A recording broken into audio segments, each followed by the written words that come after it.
So, good day mga kayamers. So, for today's video, ipapakita ko sa inyo yung ating turbo. Yun, kasi nung mga previous video at nung nagbigay ako ng reviews about dun sa turbo na ginawa natin, hindi ko napakita sa inyo yung talagang itsura niya. Okay? So, please stay tuned.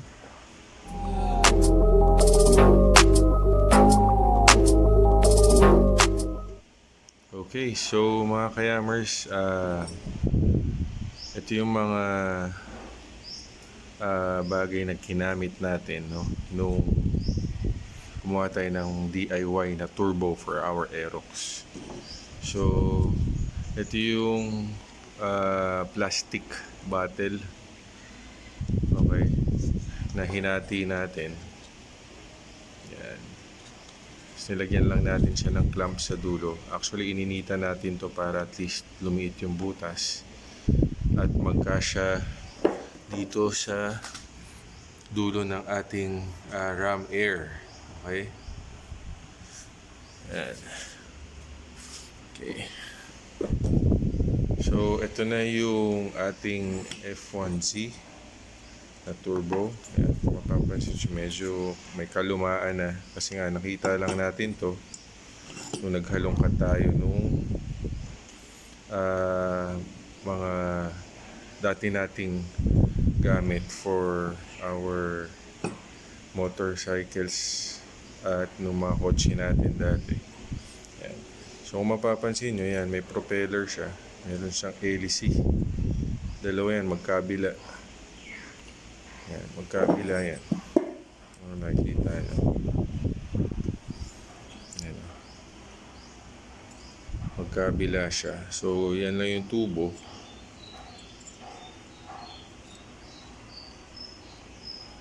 Yan. Okay? So, ang ginawa natin dyan, itong tubo na to, papasok natin yan dito.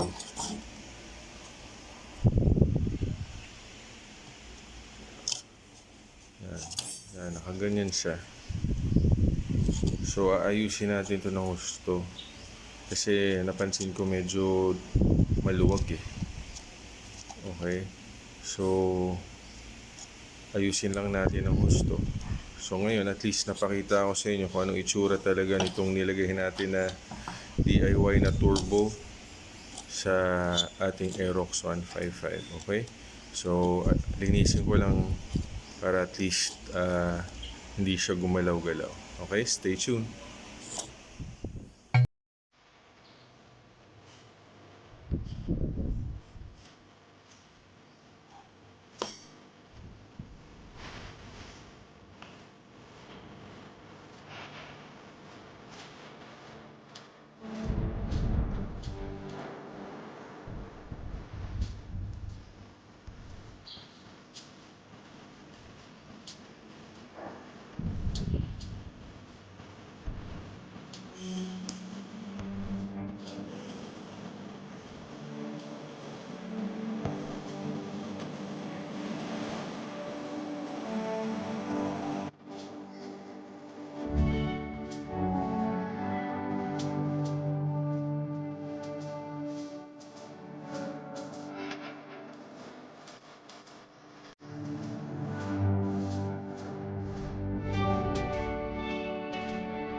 Alright, so mga kayamers, ayan na. Medyo yun. Iniinit lang natin. Wala naman tayo masyadong ganong gamit at materyales para ayusin ang gusto. Pero maganda dyan, hindi na siya natatanggal sa loob and working naman siya umiikot. So, subukan lang natin. Okay?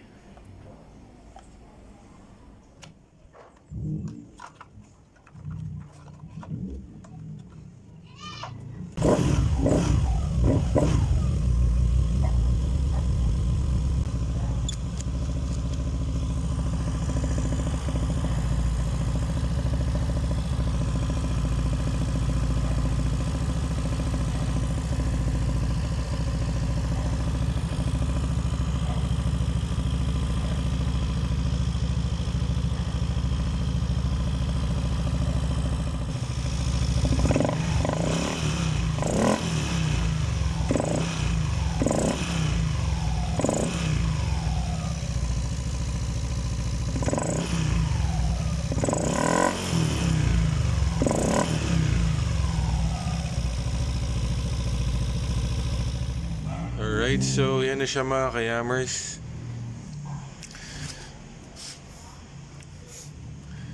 Okay, so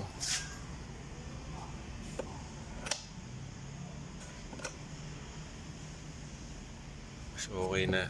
Hindi na siya na tatanggal.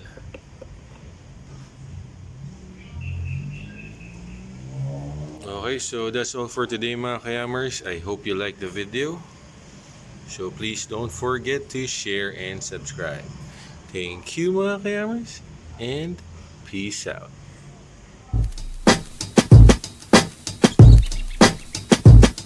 I'm calling, maybe I'm selfish. I want you to myself, I can't help it.